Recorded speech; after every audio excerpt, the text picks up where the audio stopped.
सेवा केंद्र में सुबह की जब मुरली होती है ना, तो जब मुरली खत्म हो रही होती है 8 जैसे 7 से 8 बजे मुरली होती थी, तब एक बूढ़ी माता जी क्लास में आती थी, ठीक है, और मुरली खत्म होने के पहले चली जाती थी। आती एक तो लेट और जाती मुरली खत्म होने के पहले। और उनका एक नियम था कि जाते जाते वो जो भंडारा होता था ना, बॉक्स शिव भोला भंडारा होता था ना, उसमें वो 1 रुपए का कॉइन जरूर डालती थी, पंग आवाज जरूर आता था, और सबको पता चलता था कि ये माता जी ने भंडारे में डाला। हर दिन एक तो लेट आना, ऊपर से क्लास के पहले जाना, और वो तो भाई बहनों ने वहाँ के जो निमित्त थे, एक भाई साहब थे, दीदी भी थे, उनको कहा कि ये माता जी को थोड़ा समझाओ कि एक तो लेट आती हैं और जल्दी जाती हैं, ऊपर से वो ठीक नहीं है। तो भाई साहब ने कहा ठीक है मैं बात करता हूँ। तो एक दिन वो माता जी को रोका, उन्होंने बोला आपसे बात करना है। तो जब उनसे बात की कि भाई आप एक तो लेट आते हो, ऊपर से जल्दी मुरली खत्म भी नहीं होती, उसके पहले चले जाते हो, वो तो फिर भी ठीक है, ये जो लास्ट में जाने के पहले वो 1 रुपए का जो कॉइन की जो आवाज़ है ना, वो शायद ठीक नहीं है। तो वो माता जी ने कहा कि तो मैं क्या करूं?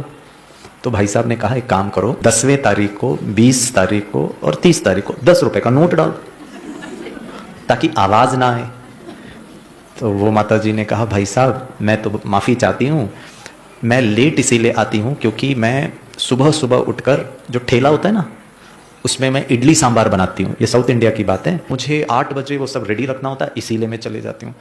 तो भाई साहब ने कहा वो तो ठीक है, समझ में आ रहा है, लेकिन ये 1 रुपए का जो कॉइन आप डालते हो ना, उसे आवाज़ आता है और बाबा के बच्चे थोड़े डिस्टर्ब होते हैं, तो आप 10 तारीख को 10 रुपए का नोट डाल दो। पता है वो माता जी ने क्या कहा? माता जी ने कहा भाई जी गुरुवार का भोग मैं खाती हूँ,